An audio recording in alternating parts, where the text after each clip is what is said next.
maklaro yung ibang bagay-bagay. Nais kong magbigay ng dalawang dokumento ngayon. Yung unang-una, yung timeline pa lamang. So, umpisahan na lang natin yung timeline. Mabilis lang to sana. Pero mahaba-haba kasi nag-uumpisa to sa March 2019 nung nag-withdraw ang Pilipinas sa Rome Statute. Tapos, yung prosecutor requested authorization 24 May 2021. May deferral noong 2022 ng Hunyo. Pagkatapos, 12 September 2022, ang ating Pangulo ay nagsabi, ICC will only take action when the country is no longer functioning and has no judiciary. So, 26 January 2023, ang ICC nag-umpisa na naman ang investigasyon sa drug war. And then the appeals chamber rejected the suspension nung Marso. And then,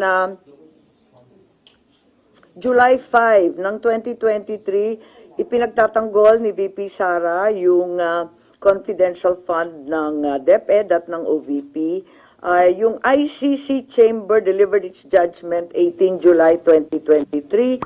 Pero, inulit na naman ni Presidente Bongbong 24 November ng 2023 na simple lang ang isyung yan, hindi naman siguro tama na ang tagalabas ang mag-iimbestiga dito sa atin. So, yun ang nangyari, Tapos, gusto natin maintindihan yung konteksto ng mga pangyayari.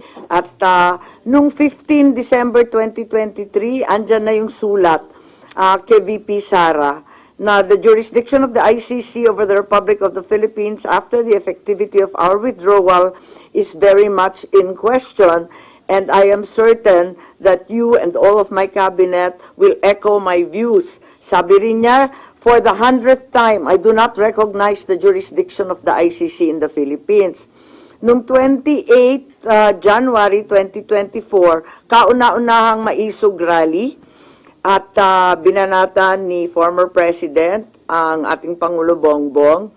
Noong 29 January, kick-off rally ng Bagong Pilipinas, pero kasabay din ang candlelight prayer rally ni Presidente Duterte. 30 January 2024, eto na yung unang hearing ko sa PI, People's Initiative, February 2 sa Davao, 13 dito na naman February sa Senado. And 20 February, si Pangulo ay nagsabi, I don't approve or deny it, but the ICC haven't done anything illegal. Ito yung tinutukoy ni Secretary Boying na pagbabago. Once they do, we will do something about it, but we are an open country. 2024, June, VP resigns as DepEd Secretary. 20 July, maisog, rally liwasan. 16 August, first Quadcom in Bacolor, Pampanga. 22 September 2024, VP Sara says, hindi naman kasi kami talaga nag-uusap. Hindi kami magkaibigan unang-una. Ayun na. And then 12 October 2024, sabi ni PBBM, I don't know anymore. I'm a little dismayed to hear she doesn't think we are friends. 11 November 2024, nag-attend si former President Duterte ng 11th Quadcom hearing. 13 November 2024, E.S. Bersamin said local authorities would consider cooperating with the Interpol if the ICC seeks the intervention of the International Anti-Crime Body. 14 November 2024, nung nakaraang taon, ang sabi ng ating Pangulo, if that's the wish of Duterte, we will not block the ICC. We will not just cooperate. 28 November, first bicameral conference tungkol sa 2025 GAA. And the 2nd of December 2024, first formal impeachment case against VP Sara. 11 December, second bicam. 18 December, ang privilege speech ko at sumunod yung mga kaso. And 19 December, third impeachment complaint. 13 January 2025, itong taon na ito, INC Peace Rally in Manila. And 24 January, itong taon na to, Secretary of Justice Remulla said the Marcos administration will sit down with the ICC and discuss certain areas of cooperation in the latter's investigation. He also said cooperation with an international tribunal is permissible, noting that ICC representatives have already been going in and out of the country without us raising anything.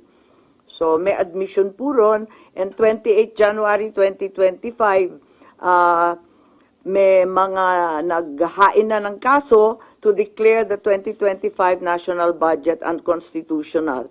Noong 5 February nitong taong to, impeachment of VP Sara was approved in the House of Representatives. 10 February, the ICC prosecutor applied for an arrest warrant against former President Duterte.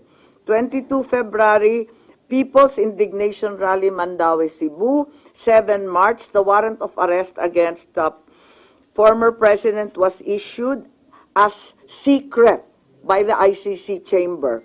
10 March, 2 PNP memos regarding the deployment of personnel and augmentation of PNP personnel to PRO 11. 11 March, the warrant of arrest was reclassified as public this time by ICC.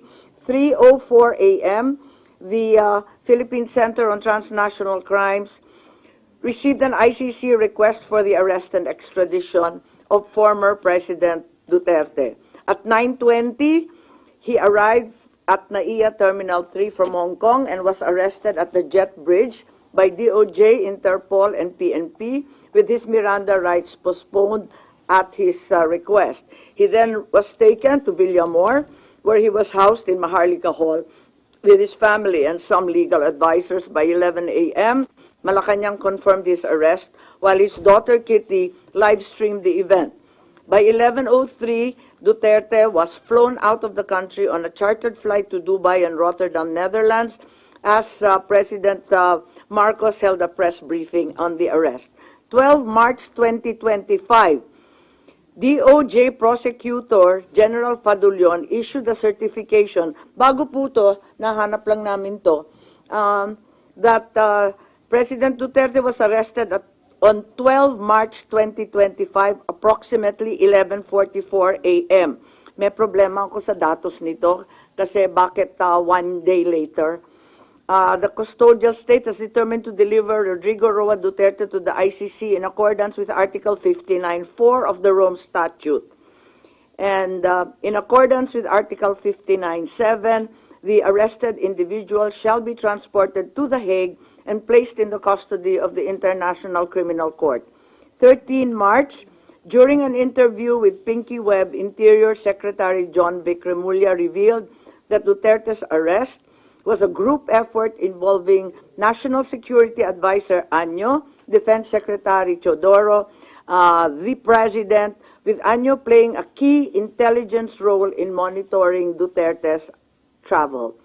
On 20 March, we had the hearing here in the Senate. The highlights of the hearing were the denial of Año of any involvement in the arrest, and John Vic, SILG Remulla denied planning and said that the group effort pertained only to chismis. PCTC said the Interpol issued a diffusion, not a red notice, and Justice Secretary Remulla claimed that ICC has jurisdiction over individuals and crimes, despite the withdrawal of the Philippines from the Rome Statute, because international humanitarian law is already customary law. Of course, we are all aware that this is not applicable, being solely limited to war crimes. In the meantime, PNP General claimed that in expediting President Duterte's turnover to the ICC, he was trying to comply with the time period set forth in Article 125 of the Revised Penal Code, which applies only to warrantless arrest. A 24 Horas report revealed that Philippine authorities had planned Duterte's arrest since January under Oplan Tugis by the PNP-CIDG, and that Duterte sought asylum in China, but this was later denied by all parties. On the same day, DILG Secretary Remulla denied involvement in the arrest, stating he was unaware of any core group behind it and only learned of the Interpol red notice on the day of Duterte's detention. So as far as the investigation goes, this is the timeline, and we're happy to share it with you. In the meantime, I'd like to read the preliminary findings following last week's investigation and public hearing. Number one, the Philippines had no legal obligation to arrest former President Rodrigo Roa Duterte and turn him over to the International Criminal Court. What was received was only a diffusion notice, not verified or approved by the Interpol Secretariat. No verification by the Interpol whether the request complied with Article 3 of their Constitution, forbidding Interpol from undertaking any intervention or activities of a political, military, religious, or racial character.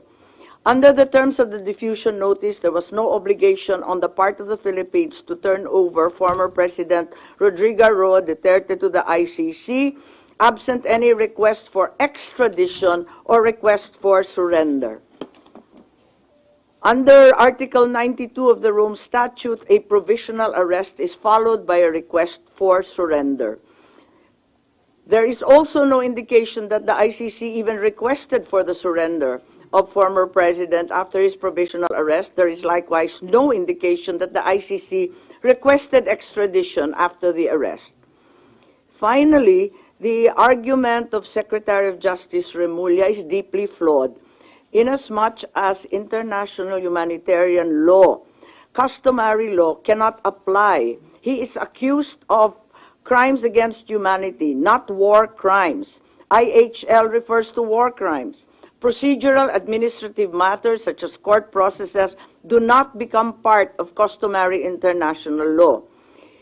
IHL is international customary law, but the jurisdiction of ICC cannot be considered customary under IHL.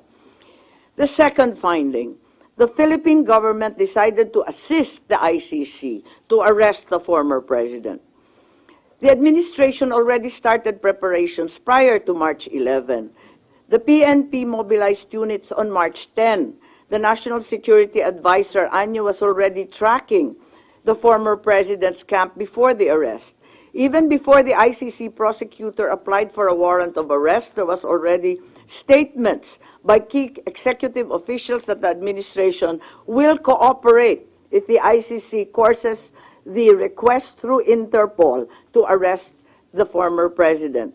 Finally, the claim of the Department of Interior and Local Government Secretary John Vic Remulla that the supposed group effort was only based on rumor is incredible.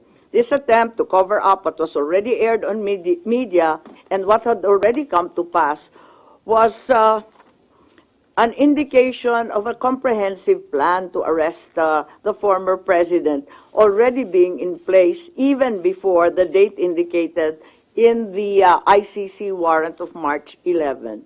Finally, my third preliminary finding was that there were glaring violations of the rights of the former president. The constitutional safeguards guaranteeing liberty and due process of law were not observed. No warrant was issued by a Philippine court. The arrest did not fall within the exceptions of a warrantless arrest. Meanwhile, General Torre invoked 125 article of the revised penal code only applying to warrantless arrest. The constitutional safeguards for the right to liberty of abode were also disregarded. No court order was issued mandating that the former president be taken out of the Philippines against his will. Former President Duterte was deprived of the right to be visited or to have conferences with immediate family members under Section 2F of Republic Act 7438. General Torre admitted he did not allow Vice President Sara Z. Duterte to visit former president in Villamor Air Base, contrary to RA 7438. Former President Duterte was further denied the right to be brought to judicial authorities under Article 59 of the Rome Statute. The former president was also denied the right to apply for interim release under Article 59 of the Rome Statute or the right to apply for bail under prevailing jurisprudence on extradition. However, during the public hearing of March 20, here at the Senate, the Secretary of Justice insisted on the inapplicability of the Rome Statute. But a DOJ certification signed by Prosecutor General Richard Fadullon stated very clearly that the DOJ made the following determinations. As competent authority of the custodial state, the arrest issued complies with Article 59 of the Rome Statute. To recall, DOJ spokesperson Clavano released a statement last March 13 saying, ang naging role namin ay competent judicial authority. Kami na ang nag-attest na lahat ng proper processes ay ginawa. Similar to Prosecutor General Fadullon, the DOJ spokesperson showed that the article cited in the Rome Statute had been complied with.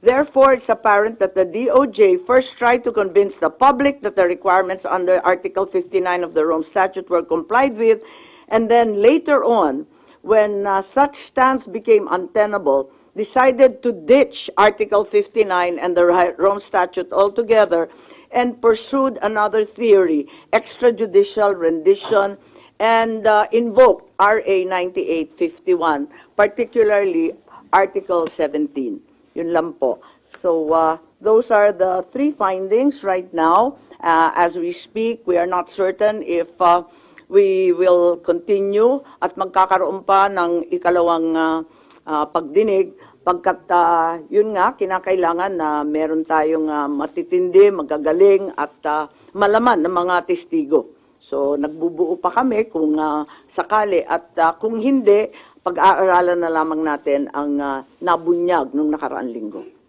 Yes? Ma'am, in-raise niyo po sa timeline ninyo yung events ng pagkaka-arrest ni former President Duterte. And lumalabas po kasi sa timeline ninyo, nag-iba yung tono ng administrasyon as the relationship between the two political families soured. Is that an accurate conclusion? You'll have to derive that conclusion. I'm just offering you the timeline. Pero ipinagtapat naman ni Secretary Boying Remulla na talagang nagbago. Tinatanong ko kung kailan nagbago at bakit nagbago at ano yung pagbabago. Sabi niya lahat naman tayo habang tumatanda, natututo at nagbabago ang isipan. Yun lang ang pinaliwanag niya. Pero maliwanag na nagkaroon ng pagbabago. Kaya nga, may nagsasabi na yung Interpol bawal sa kanila mag-issue ng red notice pagkat may duda sila na political. Kaya ang pinalabas lamang nila ay yung diffusion para hindi sila sumabit kasi pinagbabawal ng sariling konstitusyon ng Interpol kapag political. So, hindi masabi na may direct causality between the souring of relations and the change in the tone? Paulit-ulit sinasabi ni Secretary Boying Remulla na may konteksto ang lahat. At sa palagay ko, maliwanag na may konteksto na talagang sumasabay sa alitan at pagwawalang tiwala ng dalawang panig. Itong mga pagbabago sa legal processes and our international stand, nagbago rin talaga.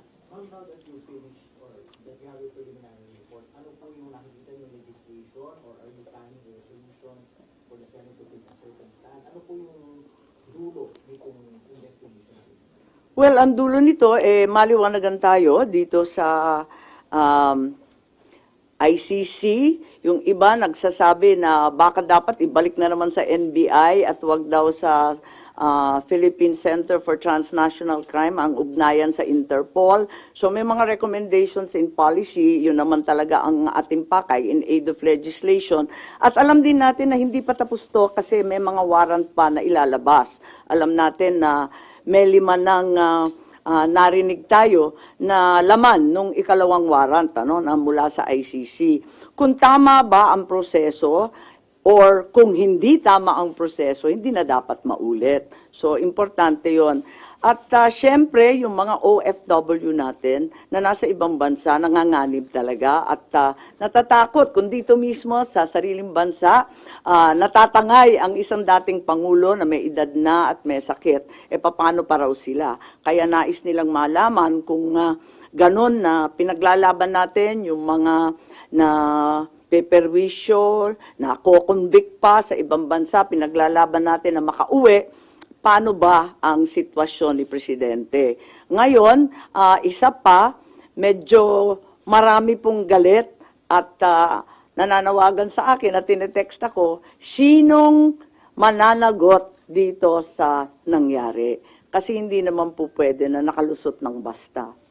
Ma'am, ito bang initial findings yung naging basis para kumalas na kayo sa alyansa o dahil sa nakalipas na dalawang political rally ng alyansa ay hindi na kayo na-mention ng Pangulong Bongbong Marcos? Kasi sinabi ko naman na, na talagang sa patuloy nilang pagbabanggit ng executive privilege, sub judice, ng national security, talagang parang mistulang nagtatago ang ating gobyerno ng mahalagang katotohanan. At hindi ko talaga matanggap, kaya't kinakailangan malaman natin at hayaan na lamang ako na malaya na magsiyasat para malaman ng taong bayan ano nga talaga ang mga pangyayari, kung may nalabag na batas at kung ano ang pagbabago or bagong legislasyon na kinakailangan. At tulad ng sinabi ko naman, mula pa nung umpisa ng halalan, mananatili akong independent. Dahil higit sa anumang politikal na pakinabang, dapat manaig ang soberanya ng bansa at ang tunay na katarungan para sa bawat Pilipino. So, wala kayong pag-uusap pa rin ni Pangulong Bongbong Marcos din? Oo, wala. Matagal na yun. Oo. So, sa tingin niyo, minasama ng Pangulo yung pagkandak niyo pa ng hearing tungkol sa nangyari pag-aari? Parang ganun ang lumalabas na hindi ko naman maintindihan pagkat para sa akin, masyadong naging emosyonal, galit at taranta ang taong bayan. At nakita naman natin, naglabasan sa kalsada, nag-iiyakan, nagpoprotesta. Kaya imbis na lumala pa itong sitwasyon na to, minarapat ko na alamin kung ano talaga ang nangyayari para kumalma tayong lahat at maanalisa kung ano talaga ang nangyari. Kaya lang, eto nga, hindi ko naman intensyon na anti-administration yung hearing. As a matter of fact, kung maaalala ninyo, halos lahat ng testigo galing gobyerno. Hindi ko naman alam yung mga sagot nila. Kaya nga ako nagtatanong kasi hindi ko alam yung sagot. Malay ko ba kung anong sasagutin nila?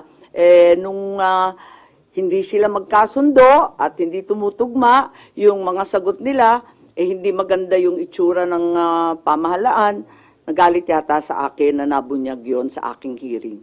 Sino nagalit? Po. So, yung ma'am na parang nasira ang relasyon niyo ng Presidente because of that? Hindi, matagal na kami hindi masyado nag-uusap, maraming humaharang. Matagal na, oo. Nakikita ko lang pag public events, oo. At saka mabilis lang yon, maraming tao, ganun. Nasabi niyo kaya ka nagkandak ng hearing kasi nga lumalalim na yung divisiveness sa Yes. alyansa. Pero dun sa naging result ng inyong hearing, sa tingin niyo mas lumalim pa instead na ma-address? Lumalim ang emosyon in the sense na nakita nila na maraming pagkakamali, at least yung tatlo na binanggit ko, na paulit-ulit na rin lumalabas sa social media. Kung tutuusin, very contrapuntal na siya, very anticlimactic na siya. Kasi paulit-ulit na yung lumalabas pati sa mainstream. Lumalalim ang ating kaalaman at mas lalo tayong nagagalit kasi labis-labis na ang dagok sa ating soberanya. At nababalitaan natin, labas-masok ang Amerika. Kahit hindi EDCA sites, ang katutak pa daw na Typhoon missiles ang pinapasok. labas-masok din ang China sa ating karagatan at sa West Philippine Sea. Ngayon, dinadampot na lamang ang mamayang Pilipino at dinadala sa The Hague. May natitira pa ba sa bansang Pilipinas? Nakakaawa naman tayo kung ganyan. So, kung lumala, sa palagay ko, lumalim ang pag-uunawa ng taong bayan. I think yun ang kontribusyon. Kasi maski pro Duterte, pro Marcos, hindi na naging partisan, parang lahat medyo nagkaliwanag ng kaunti kahit papano. Ma'am, sino yung sinasabi niyo parang nagalit yata sa inyo nung hearing? Is it President Marcos? Yes. And you confirm this by, or you just feel it because you're in his group? Hindi kasi, nung umpisa, sabi nila, hindi na daw makikilahok yung gobyerno. Pagkatapos noon, ang dami-dami ng testigo. Sabi ko, okay na. Ang dami-dami, nagpapadagdag pa nga sila ng pangalan, nagpadagdag pa nga sila ng upuan, kinapos pa nga tayo ng pagkain. Andain nila 3 kwarto tayo, di ba? Tapos, akala ko, prepared na prepared. Sabi ko, ayos to. Nagulat naman ako nung nagalit na nga kasi nga siguro hindi nagkakasundo, yung mga sagot, hindi tumutugma. Hindi ko nakasalanan yun. Malay ko ba kung anong isasagot nila? Ngayon, paano nagalit? Kasi naalanganin na ako, hindi ako napunta. Gusto ko pa naman, over-prepared na nga ako pumunta doon sa Tacloban rally. Hindi ako pumunta. Tapos, mabuti na lang pala hindi ako pumunta at hindi na ako binanggit. Kaya ako nalaman. Ma'am, sa Cavite and Laguna ka lang man hindi binanggit. Sa Tacloban, ma'am, nabanggit pa. Nabanggit pa. Ganun. Mali. O di, So, ma'am, aatin po wala sa Tacloban? nabanggit pa po. Ay, ganun. Hindi ko na maalala. Sa totoo lang, hindi ko masyadong tinututukan yung kampanya. Nandito ako sa investigasyon. Parang naisang tabi na, nakatutok talaga ako dito para malaman kung ano pa.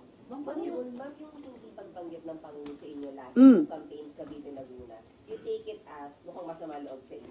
Yeah, okay lang. Walang problema. Kasi nga sabi ko, nakatutok naman ako dito. Hindi naman na eleksyon, kampanya, politika ang pinaka-importante. Nangingibabaw sa akin itong mga dagok sa ating kalayaan, sa ating soberanya. Hindi ko kaya to Talagang ipaglalaban ko yan Yung pag yung hindi binanggit, pagkatapos sabi 11 na lamang ang kanilang kandidato, wag na tayo magpahirapan ng katawan. Sabi ko, kakalas na muna ako kung nahihirapan kayo. Mas madali naman ganun, okay lang sa akin, walang problema. May offer bang PDP laban, ma'am, para i-adapt kayo?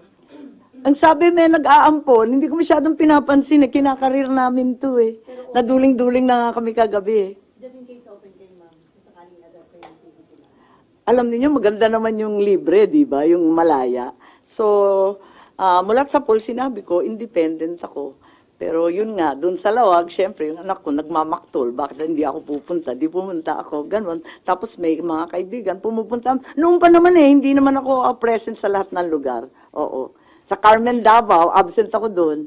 Ayun. Tsaka sa Dumaguete yata, ewan ko, saan ko ba hindi masyadong pinuntahan. Pero wala nakikipag-usap right now sa inyo, ma'am, para mag-offer na. Wala naman. Siguro, nabunutan rin sila ng tinik na sabi ko, kakalas na lang ako para simple at klaro.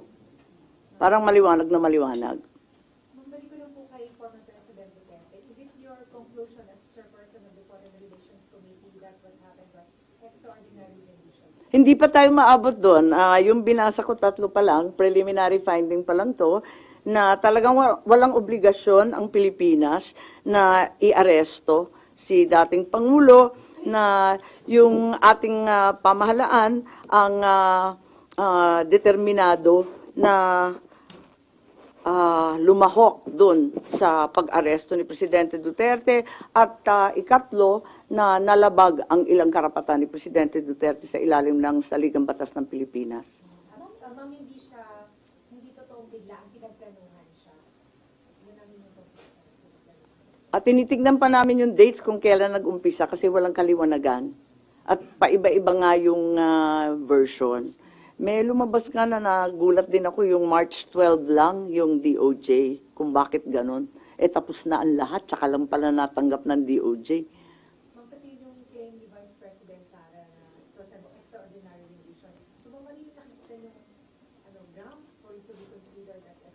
Wala pa kami dun eh. Inaalam pa lang natin kasi nga preliminary pa lang to. Tinitignan ko pa lang dahil ang taas pala ng interest eh di ko akalain na ganun kadaming manunood. Tanong ko lang po, ano, ayaw niyo bang manalo? Bakit niyo kakala sa administration at this point? Oo nga, sabi nga, suicide bomber nga daw ako eh. Parang palagi nila pinagmamalaki yung kanilang machinery. So why do this now? Because it's more important to me. May bagay na mas mahalaga sa politika, may bagay na mas mahalaga kaysa sa kampanya at panalo. Anong ibig sabihin ng senador na walang bansa? May kahulugan ba yun? Pero hindi yung indication na mas matimbang ang mga Duterte kaysa Marcos. Palagay ko, lampas-lampas na to sa Duterte at Marcos. Ang pinag-uusapan na dito, yung soberanya ng ating bansa.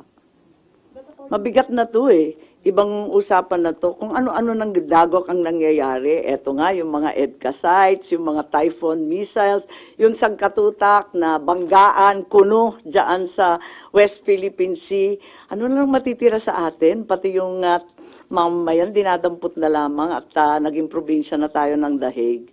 Ma'am, sabi ni Senate President Escudero, hindi daw na-compromise yung sovereignty ng bansa dun sa pag-arrest or pag-surrender kay Digong sa ICC. Kasi sabi niya, under existing laws, yung daw mga akusado ng crimes against humanity ay pwede talaga ireklamo sa ICC. And then, Pilipino at hindi dayuhan yung nag-file ng kaso sa ICC. And then, wala pa rin daw kaso dito si Duterte. So, walang local court ang naagawan ng jurisdiction dun sa pag-surrender kay Duterte. Wala rito si Senate President Cheese, hindi ako makikipagdebate na wala siya.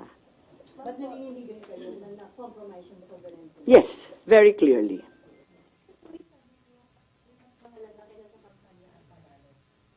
Feeling na matalo dahil sa pakikipaglaban niyo dito sa ICC arrest ni Pangulong. Hindi naman ako matatalo. May kandidato bang matatalo? Siyempre, lahat ng kandidato naniniwalang mananalo.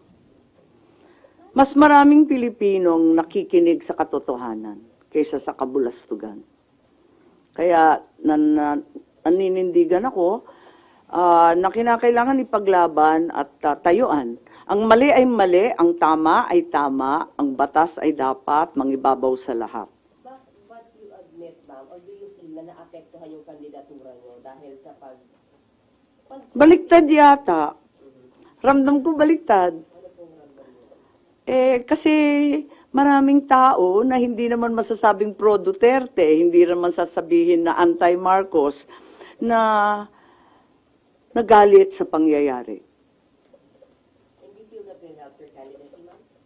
Hindi ako nag-imbestiga para mangampanya, para sumikat. Labis-labis na nga yung sikat namin. Yung apelyido ko nakakasindak eh. So, ma'am, you will not make it part of your campaign messaging or magiging campaign issue niyo po itong arrest niyo? Hindi naman ako nag-imbestiga para magpasikat or ma-endorso or maging bahagi ng ibang partido. Nag-imbestiga ako para malaman kung ano talaga ang nangyari at kung talagang nasunod ang batas ng Pilipinas, kung talagang kaya natin tayuan ang ating soberanya at kalayaan. So, may nakikita na po ba kayo so far kung sino yung dapat managot and anong violation? Yun nga, ang tinatanong ng lahat, sino daw kakasuhan. At yun pa ang inaalam natin. Kaya nga, maraming nagsasabi, bitin, dapat magka-second hearing. Sabi ko, basta makaproduce tayo ng testigo. Kasi kung hindi naman malaman at makatotohanan, ano nang uusapan natin? Maraming lihim. Ang maliwanag, malabo. Yun talaga, napakaliwanag sa lahat na ito. Maraming kinukuble, maraming pinagtatakpan, maraming hindi totoo, at marami tayong dapat siyasatin. But sa ganung level, ma'am, ng usapin, paano po yun? Cabinet Secretary level po ba yung dapat managot? Ano po yung Hindi ko alam.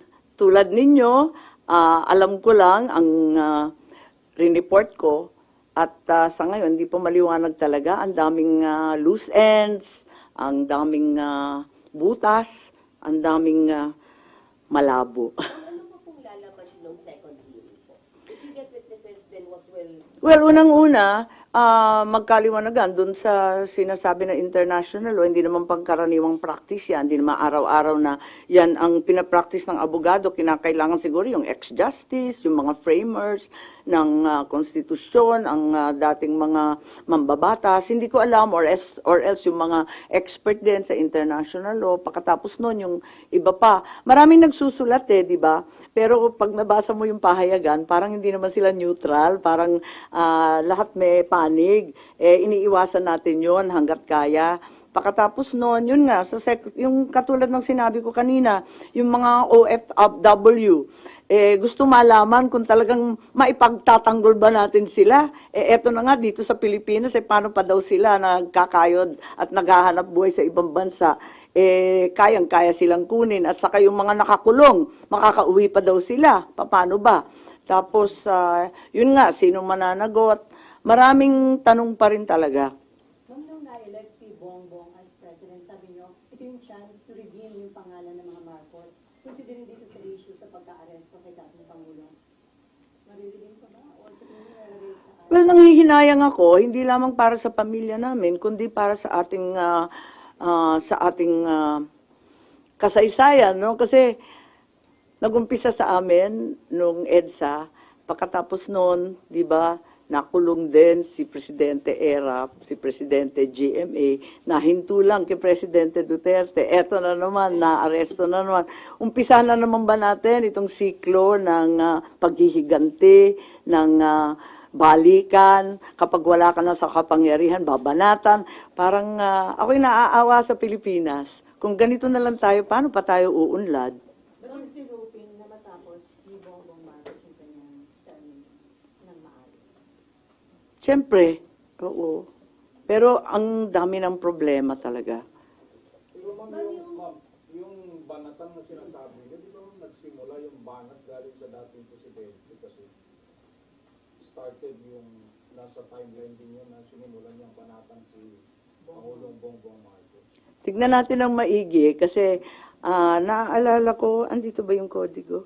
Meron rin kasi nag-umpisa yung kay VP Sara. Kasi nag-umpisa yung kay VP Sara noong July 2023. Hindi ako abogado ni VP ha, pero tinitignan ko lang yung date, nandyan sa timeline. Can we please go to 5 July 2023? Ayun. Parang nag-umpisa, doon nag-umpisa sa July, nung humarap sa Kongreso. At yung confidential fund na dinidikdik, uminit ng September, October, ayun. At parang tulad ng sino mang ama, nagalit na siguro si Presidente Duterte. At nung 28 January 2024, ayun na. Nagwawala na siya sa Davao.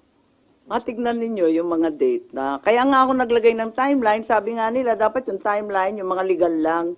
Pero hindi natin maiiwasan na may kinalaman to sa mga pangyayari dito sa Pilipinas.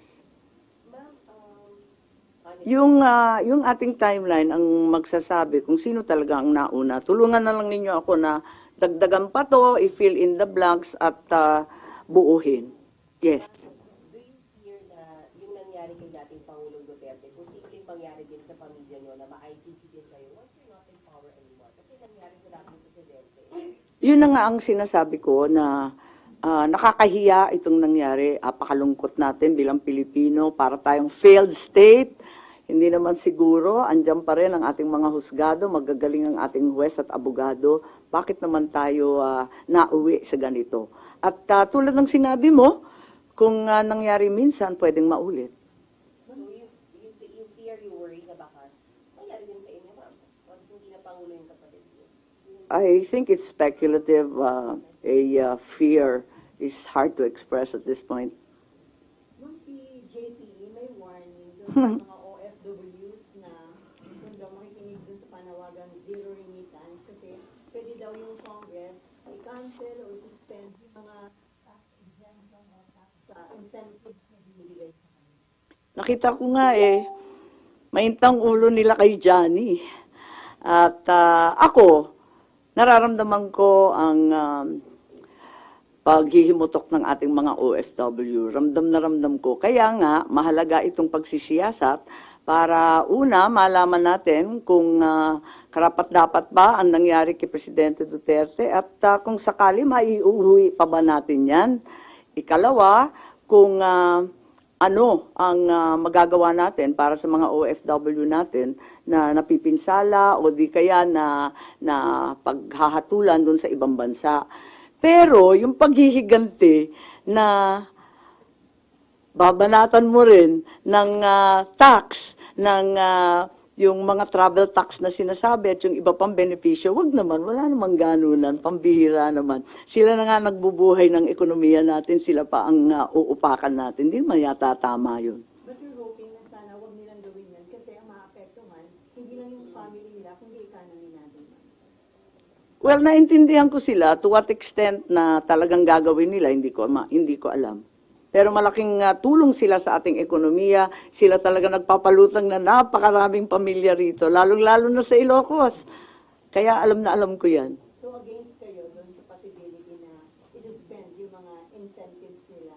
Wag naman. Walang ganyanan. Oo. Baka may ulo.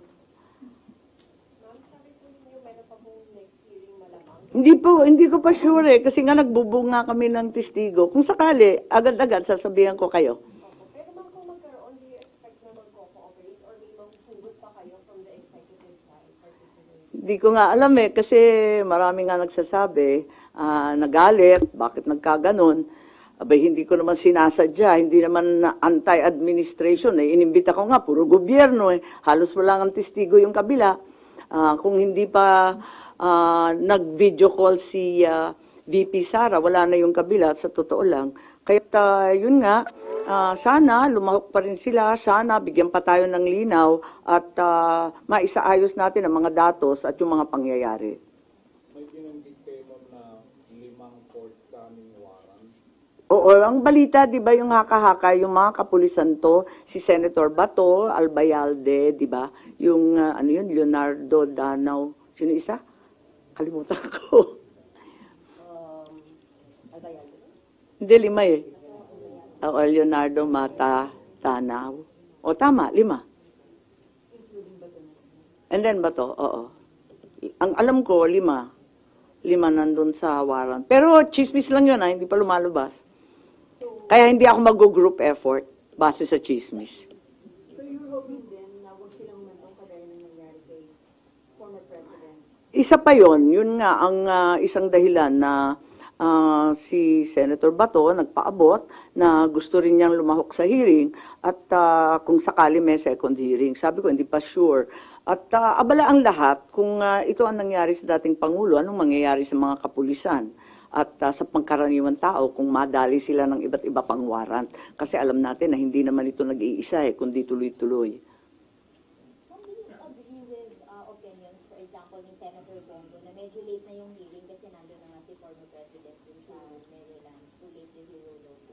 Well, sinagot ko na rin yan. Naintindihan ko naman si Senator Bongo. Malapit na malapit siya sa ating Pangulo at matindi ang kanyang dinadamdam. Ano? Pero para sa akin, sa hinaba ng panahon na nawala yung tatay ko sa ating bayan, nakikita ko na kailangan wag susuko. Dapat ipaglaban pa rin kahit ilang taon yan. Hindi namin nauwi yung tatay kong buhay. Sana ito naman matagumpay tayo, maiuwi si Presidente Duterte. Isa po sa mga nakikita niyo pwedeng maging result ng hearing or goal niya is para maipauwi si former President? Well, para sa akin, at narinig ko si Presidente Duterte, tulad ng ama ko pareho nilang sinasabi, haharap ako sa anumang kaso at paglilitis sa Pilipinas. Pero kapag sa ibang bansa, hindi ko kakayanin yon. Kasi syempre, yung tatay ko, di ba, dinala rin sa US. Ayun. Sabi niya, ayoko. Dapat sa Pilipinas, iuwi ninyo ako, haharapin ko yan. Ganun din ang sinasabi ni Presidente Duterte. Kaya daw niyang sagutin lahat yan, basta dito sa Pilipinas, sa husgadong Pilipino. Sasagutin daw niya at papayag siya malitis. Pero ano po yung makikita niyong way na magagawa po nung Senate Committee on Foreign Relations or ng Senado para mangyari yun, yung mapauwi siya? hindi ako yung abogado niya eh.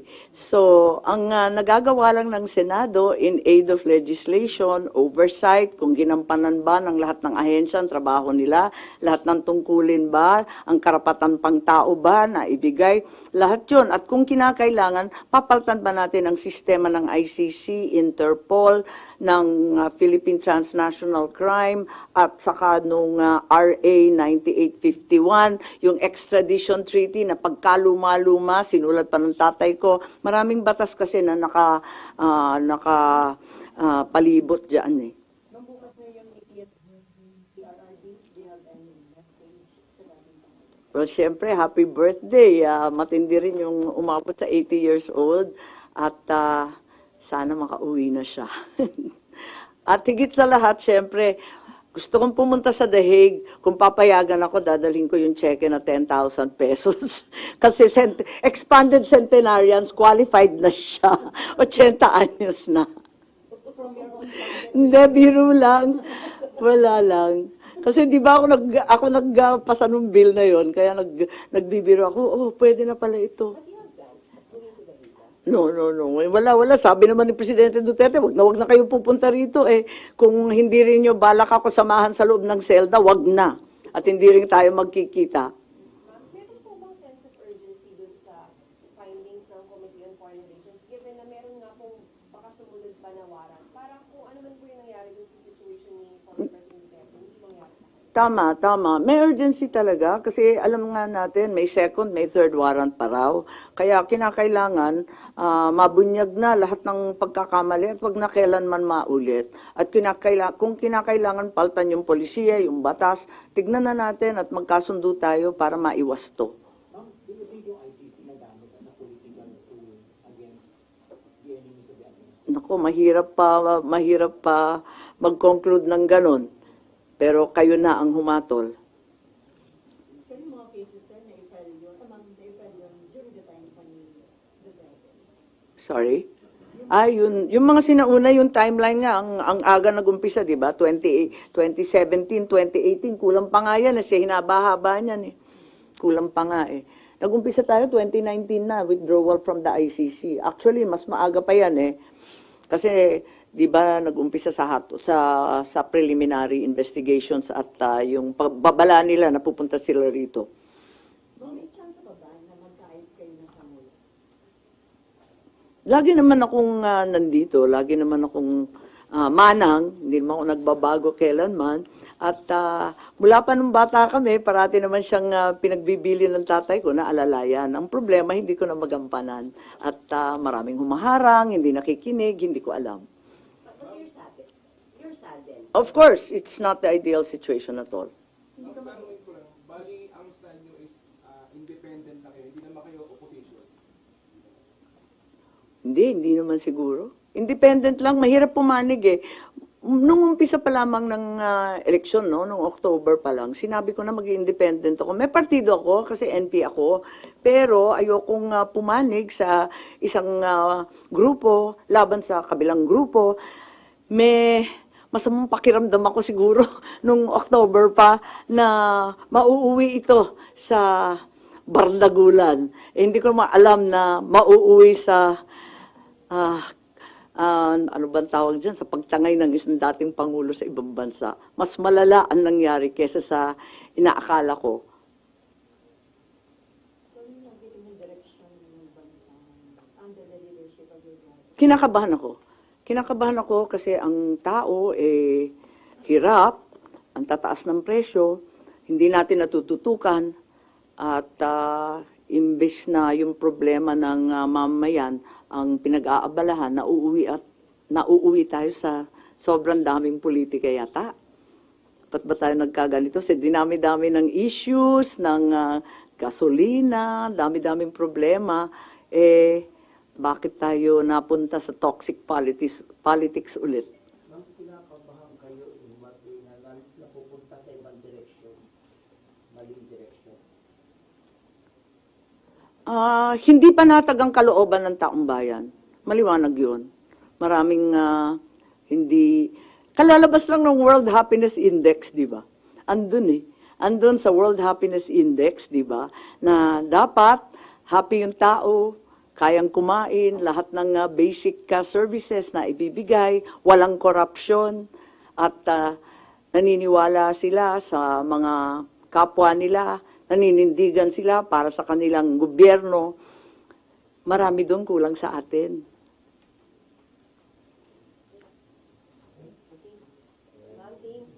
Ma'am, pahingi kami ng mic. Oo nga eh. Amin na lang. Zero. May kopya, no? I think you have copies. Bibigay na lang. Yeah. Ha? You have, di ba? Okay. I think they have this. You have a link somewhere? Ha? Oo. Ibigay na lang yung link. Ay, ma'am, sorry, mali isa pa. Ma'am, sorry, ma'am. Ma'am, yung sa ano lang, pagkalas ko sa alyansa, mas lalong maiinis yung Pangulo kasi syempre, alien slave yun siya bumuulong kasi kapatid niya kumalas. Okay lang kasi palagay ko sila rin nahihirapan. Pag hindi ako sisipot, tapos na-announce na nila na 11 lang, tapos hindi na binabanggit yung pangalan ko, para wag nang nag-aalanganin. Mas klaro, di ba? Alam mo naman ako, in your face. Hindi ko nga alam kung paano ako naging politiko, masyado akong prangka. Okay kayo kung ipalit sa inyo si Kiko Pangilinan sa alyansa? May mga ganun din pala ba? Oo nga, nakita ko nga, pero ang alam ko, yung alam din ninyo, yung nabasa ninyo, yun din lang ang nabasa ko, yung Kiko Bam, pinagpalit sa amin ni Camille. Yun ang nabasa ko, hindi ko alam kung totoo o hindi, pero maraming haka-haka. Baka yun naman, oh. Kung meron na kayong napag-usapan ni Kong Camille na baka Wala. Actually, I saw her dad yesterday. Wala namang binanggit. Tinatanong ko, may direktiba ba ang NP? Sabi nila, wala. Yung NP kasi, chill kasi na kwan yun eh, na partido. Hindi masyadong nakikialam. So, hindi pa kami nag-uusap ni Camille. Pero ang sabi sa dyaryo, sumipot daw si Camille doon sa meeting ng 24 ba yun? Oo, di ba? Sabi doon sa interview na pumunta daw si Camille. Wala kayong communication with the Villar family? Kasi tinatanong ko kung may direktiba, hindi, sabi niya, yung paniniwala mo, yung paninindigan mo, ganun naman kasi sa NP. Kasi iba-iba rin yung mga lokal, marami kaming lokal marami kaming congressman, mayor, governor. Iba-iba naman yung kanilang stand, kaya hindi masyadong pinapakialaman. salamat po.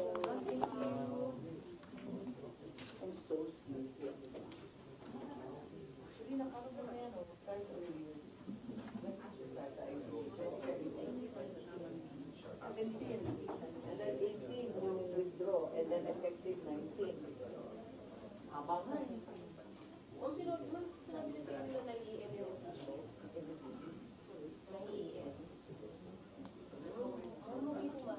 Hindi namin. Tapos ma'am, may budget pa kayo ng hapon, and hearings, and CA, etc.